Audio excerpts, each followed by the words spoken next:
Hello, everyone. Welcome to another episode of English Podcast Session. Hi, listeners. It's so great to have you here with us today. I'm Amelia, and as always, I'm joined by my amazing co-host, John. Thanks, Amelia. You're too kind. So, everyone, we have an exciting topic for you today, one that can genuinely improve your life if you master it. That's right. We're talking about the power of saying no. You know, Amelia, saying no is one of those things that sounds simple but is incredibly hard for most of us to do. Absolutely. A lot of us say yes to things we don't want to do just to avoid conflict or guilt. But in the long run, it can leave us feeling exhausted and overwhelmed. So today, we're going to explore why saying no is so powerful, why it's hard, and most importantly, how you can do it in a way that's respectful and effective. And don't forget, we'll also have our intermediate vocabulary section, where we'll break down some keywords and phrases related to today's topic. Plus, we'll end with a short story that shows the impact of saying no in action. So stick around. All right, let's get into it. Section 1. Why is saying no so powerful? So, Amelia, let's start with the big question. Why is saying no so important? Great question, John. Saying no is all about protecting your time, energy, and mental health. Every time you say yes to something you don't want or need to do, you're essentially saying no to something else, something that might be more important to you. Exactly. Think about it this way: your time and energy are limited resources. If you're constantly giving them away to things that don't align with your goals, you're going to feel drained. That's so true. And here's something interesting: saying no isn't just about protecting yourself. It's also about being honest with others. What do you mean by that? Well, when you agree to something you don't actually want to do, you might not give it your best effort. That can lead to resentment or disappointment, both for you and the other person. I see what you mean. So, in a way, saying no can actually improve your relationships by setting clear expectations. Exactly. And it helps you focus on what truly matters. Whether it's your career, family, or personal growth, saying no to distractions allows you to say yes to your priorities. That's a powerful perspective. You know, Amelia, I used to think saying no was selfish. But now I realize it's more about self-respect and clarity. Absolutely. And for anyone listening who feels guilty about saying no, just remember you can't pour from an empty cup.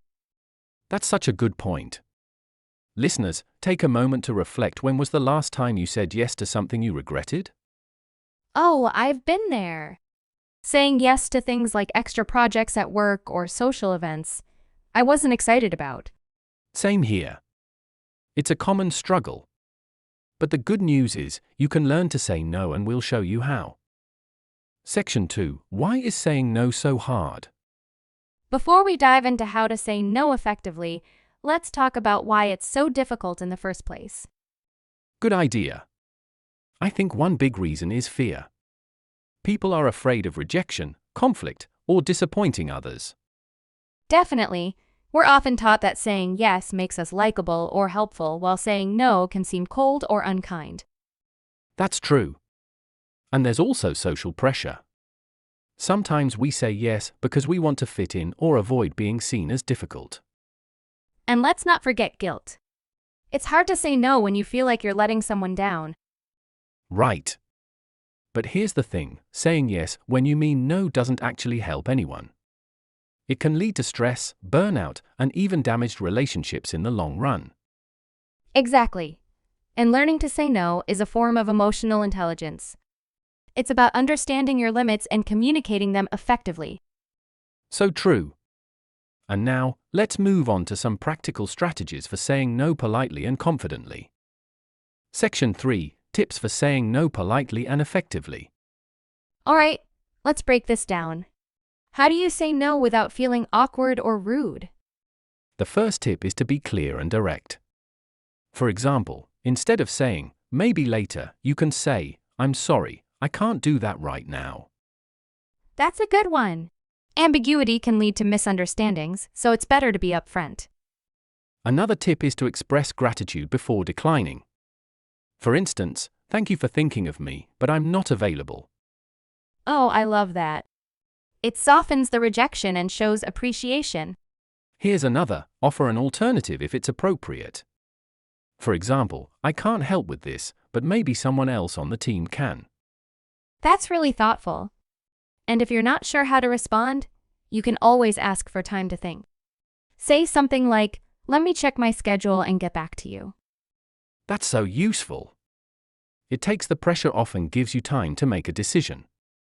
And for those who feel really uncomfortable saying no, try practicing with small things, like turning down an invitation to a casual event or declining an extra helping of dessert. That's a great idea.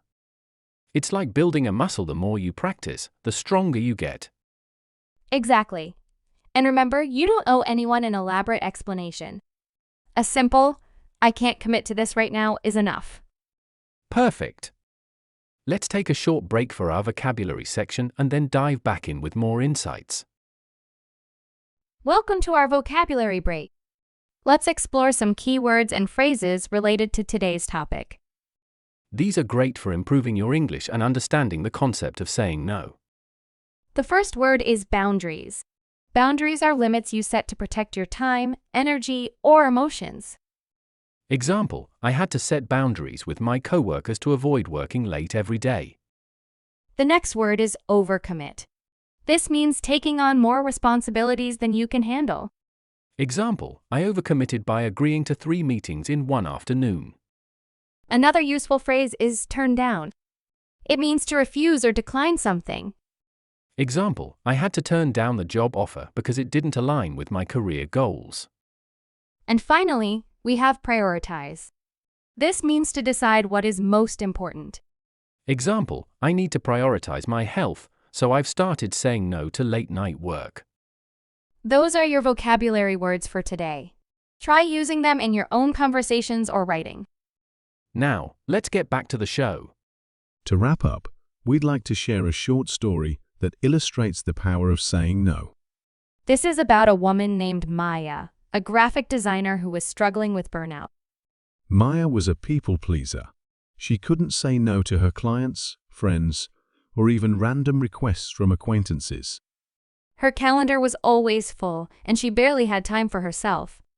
One weekend, she missed her niece's birthday because she was stuck finishing an extra project she'd agreed to. That was a wake-up call for Maya. She realized she needed to make a change. So, the next time a client asked for a last-minute revision, Maya politely said, "I'd love to help, but I'm fully booked right now. Can we schedule this for next week?" To her surprise, the client was understanding. That small no gave Maya the confidence to set clearer boundaries in other areas of her life. Over time, Maya learned to protect her time and focus on what truly mattered: her family, her health, and her personal goals. The takeaway here? Saying no isn't about shutting people out. It's about making room for the things that truly matter to you. And that's a wrap for today's episode. Thanks for tuning in to English Podcast Session.